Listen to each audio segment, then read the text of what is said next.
Shalom bien-aimés et bienvenue à notre temps d'intercession pour les couples, dénommé 31 jours de prière pour les conjoints, en abrégé 31 JDP conjoints.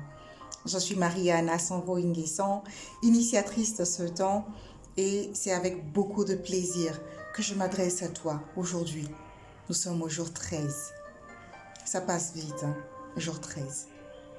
Aujourd'hui, nous parlons de service. Et notre texte biblique est tiré de Marc 9, le verset 35 que je lis. Alors Jésus s'assoit. Il appelle les 12 apôtres et leur dit, « Si quelqu'un veut être le premier, il doit être le dernier de tous et le serviteur de tous. » Parole du Seigneur. Service. C'est quoi le service? En cherchant, en regardant les différentes définitions, je me suis rendu compte en lisant que service, on parle d'activité ou d'espace auquel quelqu'un est affecté. Ou un autre aspect du service est de faire quelque chose pour quelqu'un. Un avantage. Et ce qu'on a en général du service à l'esprit, c'est que je te rends service, je fais quelque chose pour toi. Pas réellement quelque chose que tu m'as demandé, ou peut-être que tu m'as demandé, pas forcément que tu le mérites, mais je te le fais, c'est un avantage.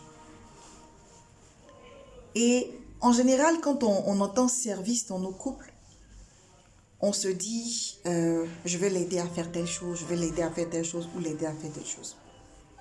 Mais il y a un aspect qu'on ne regarde pas réellement. Ce qu'on attribue réellement à l'homme ou à la femme comme tâche. Ce à quoi la femme ou l'homme est affecté dans cette vie commune. En général, la femme doit faire la cuisine, laver les enfants, s'occuper d'eux, en général dans les familles africaines. Nous nous rendons compte que dans les familles européennes, on a un apport un peu plus officiel du conjoint masculin. Et parce qu'on considère que faire la cuisine revient à la femme, on n'a pas besoin de lui dire merci. Parce qu'on considère que payer le loyer revient à l'homme, on n'a pas besoin de lui dire merci. Et dans ce service que nous rendons l'un à l'autre, que ce soit quelque chose qui est culturellement ou coutumièrement donné à l'homme ou à la femme, dans notre façon de faire ce service, est-ce que Christ y est?